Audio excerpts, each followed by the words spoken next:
Oh, look.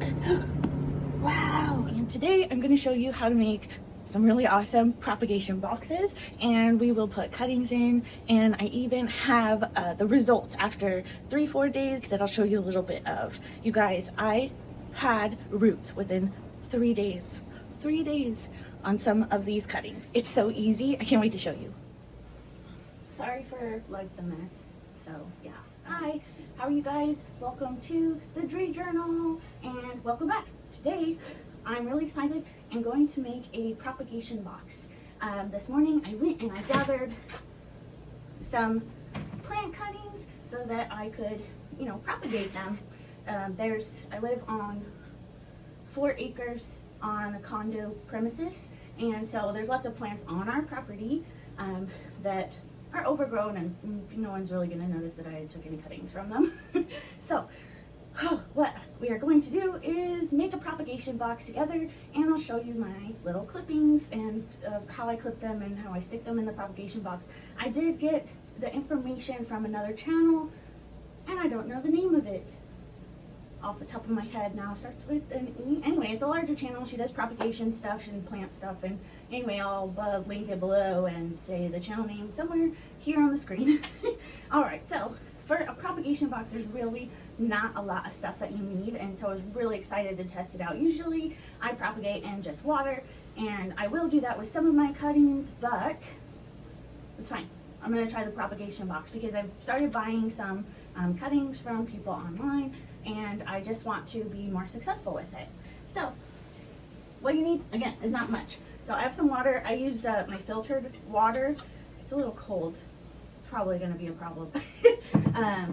So I used my filtered water because I was a little bit worried about our tap water, which is from a cistern, which I have been watering my plants with, and it seems okay, but there's some plants that are just like super whiny, and so I wanted to use that. Then you need something like sphagnum moss. This is called orchid moss, and it is organic sphagnum moss, and it's what I could find here. I may, if I continue to do this, I may order it on Amazon. And also, it's really hot here today, so I looked for a bandana and I couldn't find mine, so which happens a lot. But I'm hot, so I'm gonna be sweating. But I wanted to make this video and not be inside because even though it's cooler, it's like not as spacious. And then finally, you need like clear tote. This is my drinking water because it's hot. So I'll put like some stuff that I would buy in the description below from Amazon or whatever, just so you have an easy place to go, to find it. So I brought a little one just in case I have too much for this size. I kind of collect, I really like totes, and my husband was feeling really weird that I was like, I need to pack these in our tiny our tiny situation, and anyway, I'm glad that I did. So now what I'm going to do is take the moss out of the package and put maybe a couple inch layer into here. Is this weird for you? Are you seeing too much of my lower body? Okay, so we gotta open this. Then it feels weird. It does. So this isn't as green like I noticed from the outside, but I thought it was gonna be like way more green. So we're gonna put a bunch on the bottom here. Ugh, I don't really like the way it smells. It smells like, I don't know, I'm not sure. I don't like it. Okay, so I got a couple inches down there, and then we're going to get our water in here, and hopefully it'll soak it right up. It's cold. I think I'll wait to put the cuttings in, because I don't think this cold will be good. We'll let it sit and warm up mostly. Okay. We'll work on some cuttings. Okay, so like I said, I went out today and I found things to take cuttings of, and we're going to chop them up smaller and put them in the propagation box. All right, so I have a bunch of alcohol wipes that I like to use to sterilize things, which is always a good idea. snips are in the bottom of here. So basically these are Corona brand snips, but you can see that they're like super dirty because I took random cuttings. I want to really make sure I'm not gonna like spread anything scary. I don't know, just to be safe.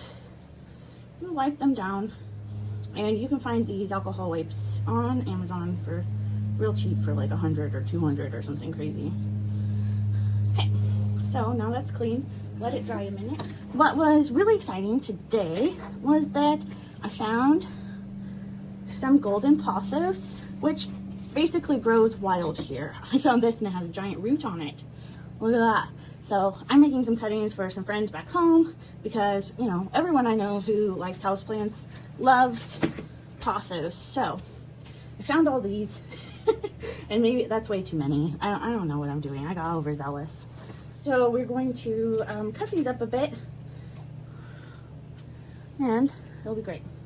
Oh, I just got really hungry. And I think I'll put the video, I took a little video of the pothosing the mother plant, and it'll be super, super cool. And by the way, pothos, if you're extremely worried about your kids or animals and toxic plants, pothos are actually a toxic plant. You have to, I think you have to ingest quite a bit. They have these crystals that I don't remember the name of, but anyway, they really cause your mouth like a terrible sensation, which can cause your tongue to like, your tongue and your lips to, what is it called? You know, expand, and it's not good. Sometimes animals can die from it. I don't think toxic plants are necessarily as scary as they're made out to be, because most of the time you need to ingest quite a lot before it actually injures somebody or something. But I mean, obviously toxic is toxic. If you're worried about it, don't bring it in your house. For me and Benjamin, I have my plants out on the balconies and he can't get out here without supervision, but he is actually sitting behind me and looking out the screened window. Of course, we need cuttings to put in our propagation boxes. I have some wild pothos and some Hoya. Find yourself a plant that you can cut up or buy some cuttings from online Facebook groups or something.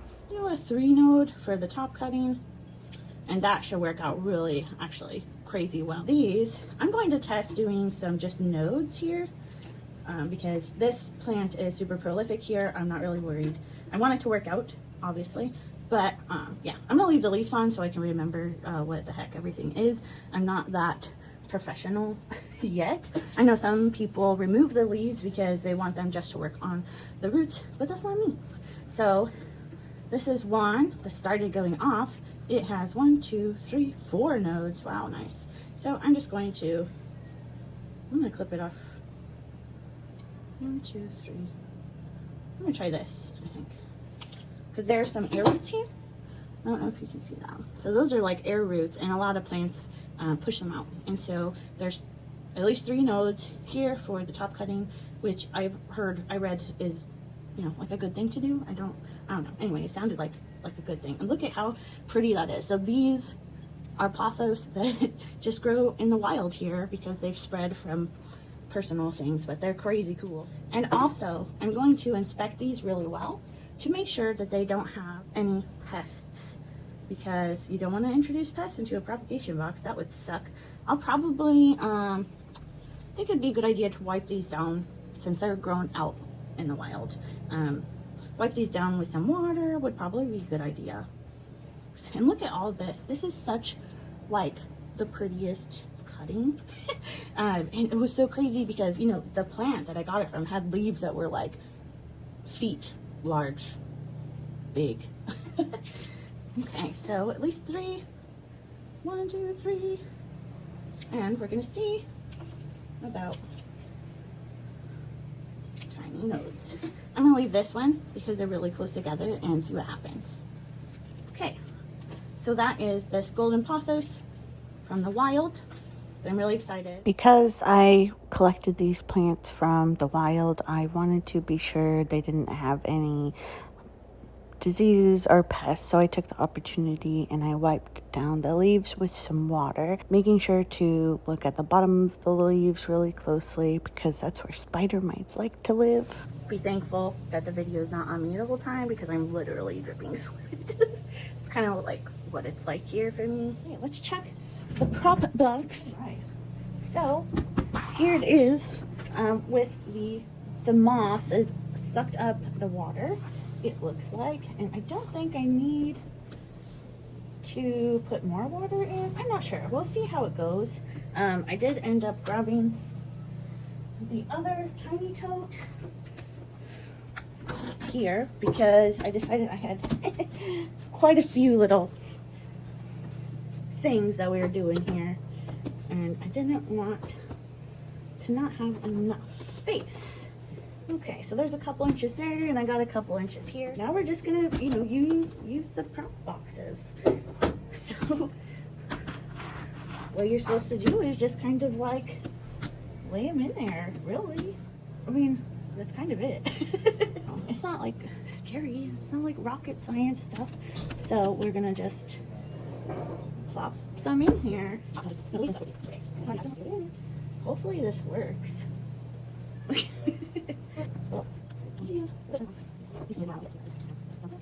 I'm just worried I don't have enough water, but I think once I put the lid on, I'll be able to tell a lot better. Because if it gets like condensation, then I feel like I'll know then. So then, move that. This little guy here. So, that's it, guys. So basically, all we do now is put the lids on. Lid. And then we'll act like miniature greenhouses. Basically all the plants that grow wild outside here, like humidity, or just warm conditions. So this, I'm really thinking it should go well. Hopefully they'll get some condensation, and I'll get a little bit of video of that. If I don't find these exact ones on Amazon, because last time I looked, they were not available anymore, but I'll find, I mean, you could use any clear tote. Cheap ones, you could use shoebox totes, anything. Like, as long as it's clear. Like, it either needs to have a clear lid, and you could have a solid bottom, or it needs a clear side, and you could have a solid lid. But I would recommend trying to find, you know, clear everything, just to, you know, cover your bases. Now, I read and heard that they like some direct sun. I unfortunately don't have any on my balcony, so hopefully the bright indirect light that I have here will be just fine. I did forget that you can add a little glass of water to your boxes to kind of keep the humidity up if you think it might be an issue. I added a little glass to both of my boxes I showed you here today, but I did find out later in a few days that the little one didn't really need it, and the big one seemed to be doing well with it. It's been 3 and 4 days. I'm so excited to show you what's gone on in the propagation boxes. Just some little clips. I'll post a full video in a few days. So maybe it's too wet in here? That's not good. Is that a root? No. Hey, look at that. Everything looks good. Look at that. Yeah. Oh, look at all that. I think it's been less than a week. I will have to double check though. I'm not 100%. Oh, look. Wow. This had no roots on it, you guys. These prop boxes were so easy and so much fun to make, and I can't believe that I had results in 3 days time getting roots on one of the pothos plants.